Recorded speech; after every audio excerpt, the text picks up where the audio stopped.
All right, I'm a geology master's student at Bowling Green State University, and today I'm going to be watching Prehistoric Australia Was Pure Nightmare Fuel by Extinct Zoo. I'm not a paleontologist, but I study sedimentary geology, so I'm excited to experience it with you.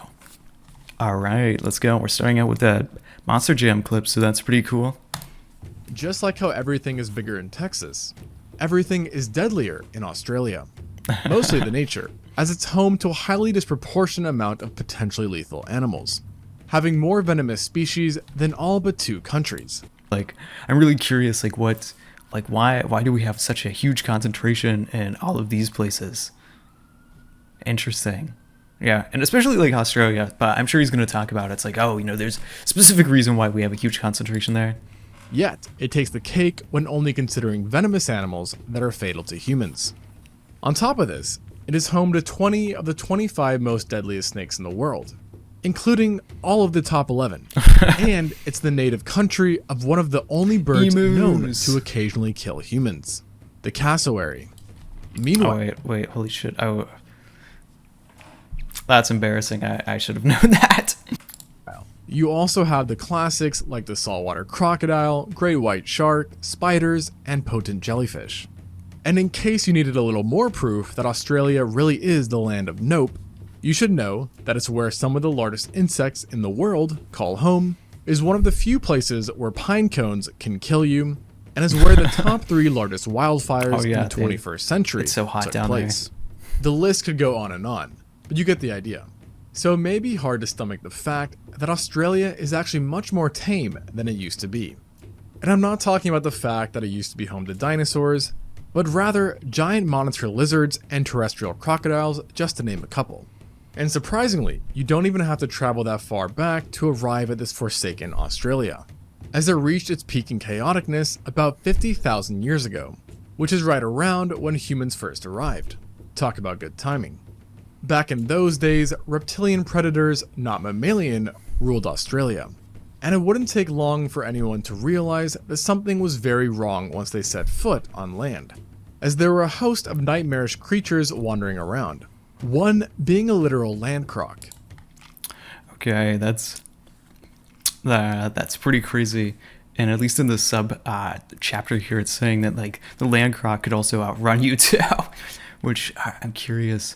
I don't know if modern crocodiles can do that, but I guess since they're focusing on that this one can, then I guess that presumes that, or I guess you can infer that the other one does, or the current ones can't. So one thing that's really fun about huge megafauna like this, or actually not really fun but pretty sad, is that a lot of times whenever humans show up in places where you have all these ton of cool megafauna and Cenozoic stuff, a lot of what ends up happening is that a lot of those megafauna end up going extinct because they were maybe hunted to extinction by previous humans or previous human species.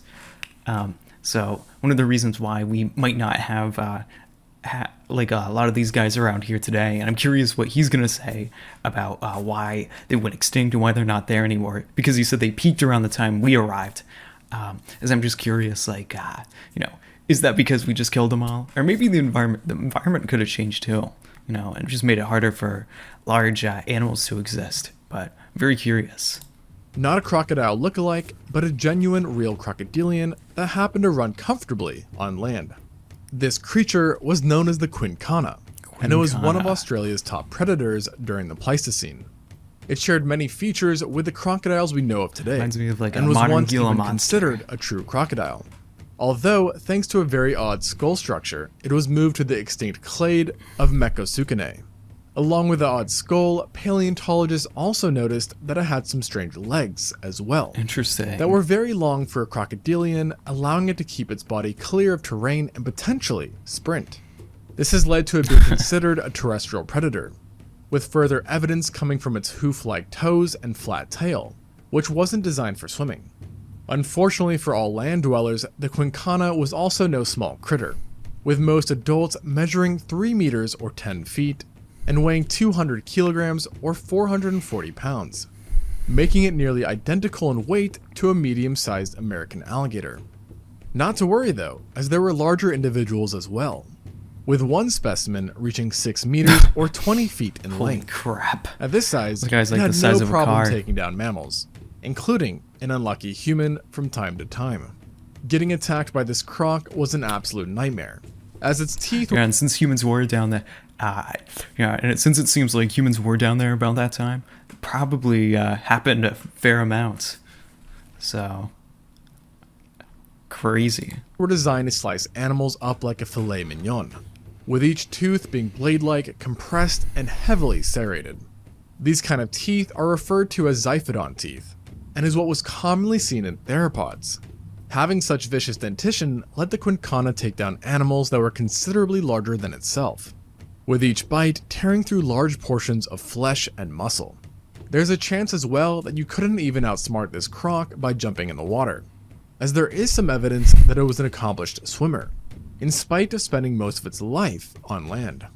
Shockingly, or maybe by this point, unshockingly, even a terrestrial croc that could swim and had dinosaur-like teeth wasn't safe from other Australian creatures, as there was also the largest known terrestrial lizard walking around.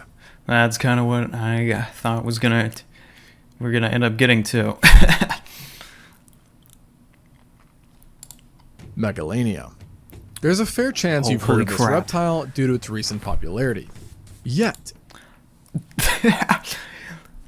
Holy crap, this just makes me think of like a modern Gila monster. So, wow. I wonder, I wonder how much, how closely this guy is related to that. you may not have heard that it's no longer known as the Komodo dragons. Megalania, Okay. rather Varanus priscus, Varanus meaning priscus. it was actually a giant species of monitor lizard. Monitor Despite this lizard. classification Okay, change, okay. the Megalania is still usually referred to by its original name. Perhaps because it's much more fitting as it translates to the Great Roamer, a nod to its massive size, and massive it was. Paleontologists never seem to agree on the exact measurements, but all estimates have given it a length of at least 3.5 meters, or 11 feet, with an approximate weight of 158 kilograms, or 348 pounds. Huge. So at the minimum, we are talking about a lizard that was as long as a sea lion and as heavy as a reindeer. And at its maximum, things frankly got crazy, with studies finding it to have potentially obtained lengths of up to 7.9 meters, or 26 feet, which is based on fragmented remains that were scaled up to living monitor lizards. This would have made them just as lengthy as the longest recorded anaconda, but 8.5 times heavier due to its robust build, with an absolute maximum weight of 2 tons. However, for the most part, large Megalania were probably no more than 575 kilograms or 1,200 pounds.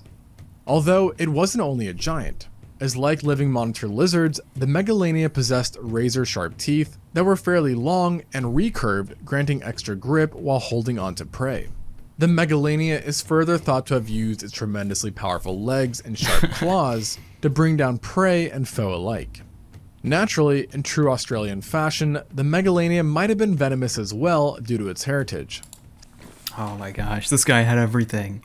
Yeah, and so it was interesting earlier they were talking about that teeth being curved to kind of like imagine like whenever it bites onto its prey to like lock it in place so it can't really like twist or like get out to escape.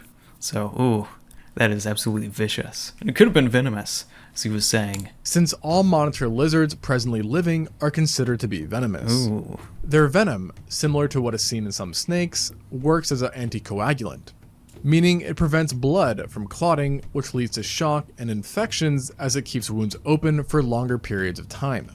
And because the Komodo dragon, also known as the Komodo monitor, is the Megalania's closest living relative, certain paleontologists believe that the two shared similar hunting tactics of biting prey, retreating, and then letting the venom do the work. So that's to say, even if you managed to get away from an attack by That's Megalania, sinister. you would still be doomed. All of these attributes Oh, that's crazy. Imagine being bit by one of these guys, running away, and then slowly, torturously having the venom just kind of incapacitate you. And then it shows up and eats you. Ooh, that's terrifying. So happy these guys aren't around. At least I don't have to deal with them. Boots make megalania feasibly the worst thing you could have run into. Unless that I is agree with you have that. ophidiophobia, Ooh. a fear of snakes. In this case, your mortal enemy back then would have been Wonambi. This name may not sound like much, but it should strike fear into any who hears it, as it belongs to a now extinct giant serpent that lived right alongside both the Quincana and Megalania. This snake is unlike any we know of today, for it belonged to a family of now extinct snakes known as the Matsoidae. Snakes from this family were primarily characterized by somewhat inflexible primitive jaws and giant sizes, with the Wonambi being one of the biggest. It didn't quite reach the length of the longest living snakes of today, but came awfully close, with the larger specimens having a length of 6 meters or 20 feet, equivalent to a large Burmese python. Luckily for us, the Wonambi did break the Australian trend of possessing venom. Nevertheless, its size still rendered it a potent killer, who might have hunted in a very similar fashion to the extant constrictor snakes, which is... God, that guy had a huge one, huge snake just like wrapped around him. Holy crap. I could not do that. That would be too terrifying. God, I'd be too scared that I'd get choked out by this guy. To say, by using ambushes near bodies of water to strike unsuspecting prey that's so that were cool. then killed by tightening its muscles and squeezing the animal so hard that blood couldn't reach their brain or heart, thus incapacitating them. Afterwards, though, is where things got that's different. an awful way Because to as die. mentioned, the Wonambi had an inflexible and somewhat smaller head that couldn't swallow prey whole. This may sound like a good thing for prey, but in reality, it just made the snake more nightmarish. As to make up for this inability, it would simply use its sharp teeth and powerful body to tear chunks off prey, Oh, sometimes even disemboweling them. Such an unpleasant way to go out may have been more common for early Australians than being preyed upon by the Megalania or Quincana, as one study found that in some indigenous populations today, snake attacks by constrictors are a common cause of death. By now, it would be reasonable for you to wonder how any mammal could survive living with so many reptilian horrors. And the answer is, the mammals were just as crazy. yeah. So I really hope I get to see some ancestors of like kangaroos and wallabies. Best exemplified by the Thylocoleo. Killer This mammal koala. is best known for its immense size, with adults being the largest known mammalian predators to ever live in Australia. On average, specimens were about the same size as a European wild boar, while the largest Thylocoleo were on par with fully matured female lions and tigers, with whom it also shared a few characteristics. Yet, this was no feline. Far from it, actually, as the Thylocoleo was really a marsupial mammal that is most closely related to the koala. And like the koala, it's thought that the giant Thylocoleo koala. had a smaller brain. However, in its case, a smaller brain Ooh, that feels like a diss. Calling this guy stupid. Small brain. Smooth brain. was a huge advantage, as it gave the skull more space for extremely dense muscles and wide sturdy bones. That That's a ultimately crazy led to trade-off. the strongest bite, pound for pound, of any known mammal. It's been estimated that a medium-sized Thylocoleo was capable of biting with the same force as a lion 2.5 times its size, leading paleontologists to suspect that this marsupial was capable of taking down big-bodied prey that were 15 times heavier than itself, and it likely did so in an extremely unique fashion, thanks to its dentition, which consisted of large incisors that were similar to the elongated canines seen in other mammals. Furthermore, it boasted giant premolars that almost resembled flat blades. Together with its powerful muscles, these bizarre teeth worked wonders, killing animals by piercing deep into the flesh with the incisors, while the premolars severed the poor animal's windpipe, spinal cord, and arteries, causing all sorts of fatal problems. This mode of killing was so efficient that researchers think it took less than a minute for this marsupial lion to kill large prey, while the same task for an African lion can take up to 15 minutes or more. And for whatever reason, if its bite didn't do the trick, the Thylocoleo had lethal claws as well. On each of its front feet, there was a single large retractable claw that was attached to semi-opposable thumbs. This implied it can move these claws around with ease and dish out killing blows if needed. These additional weapons were also hooked, leading to the idea that Thylocoleo was a climber who possibly dragged kills up trees like leopards do. climbing further allowed it to navigate caves and rough terrain, adding another layer of complexity to this already overpowered marsupial. And so with all of this said, Australia had no doubt some pretty terrifying predators all around, making life fairly interesting for the first humans to arrive. And for them, they wouldn't even be able to find peace around the herbivores, as in response to biological killing machines, the herbivores got pretty ferocious themselves. Yeah, so one thing that's fun, especially about the way this channel covers a lot of these topics, is he talks about the carnivores, and then he goes through and talks about the herbivores, and I imagine one of the things he really seems to touch on, at least when I've watched his other videos, is kind of like the evolutionary arms race between both of these groups, where one group will evolve this to hurt the other group, and then the other group will evolve this to defend themselves. Yeah, and that's to me is really interesting, where you have there'll be bite marks in a bone, but you can tell that the animal lived after that attack, that they successfully staved off the other animal. That to me, that's always really cool to think about how environments and his previous animals interacted with each other. It's super cool. A good demonstration of this is the Diprotodon, an extinct marsupial whose closest living relative is the wombat. The two also did look in some ways similar, except unlike the wombat, the Diprotodon was massive, plausibly weighing up to 3.85 tons, which... Yeah, listen, if it wasn't as big as a person, imagine it's the size of a dog.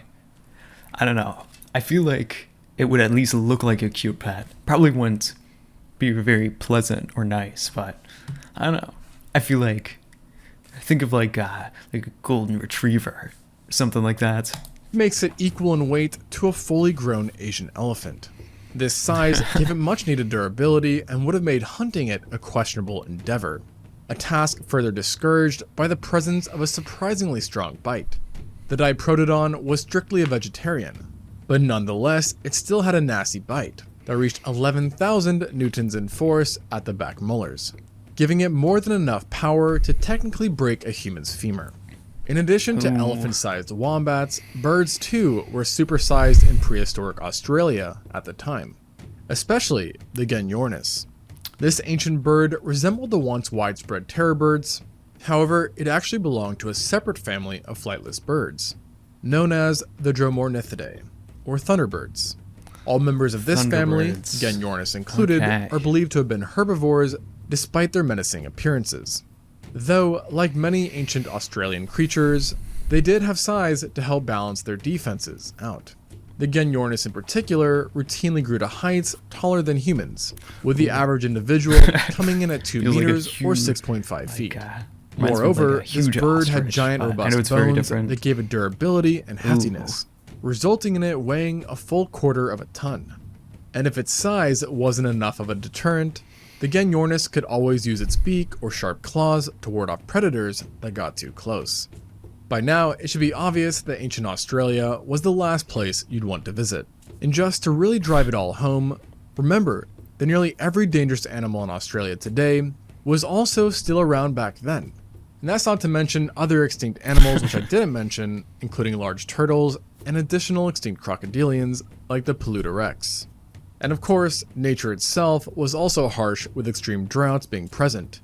And yet, despite all of these odds, humans still survived in Australia. Yeah, that's actually crazy. In fact, not only did they survive, but they managed to thrive and dominate the lands, with evidence showing that they preyed upon multiple of the megafauna mentioned today, suggesting that maybe we were actually the scariest animals around during those times.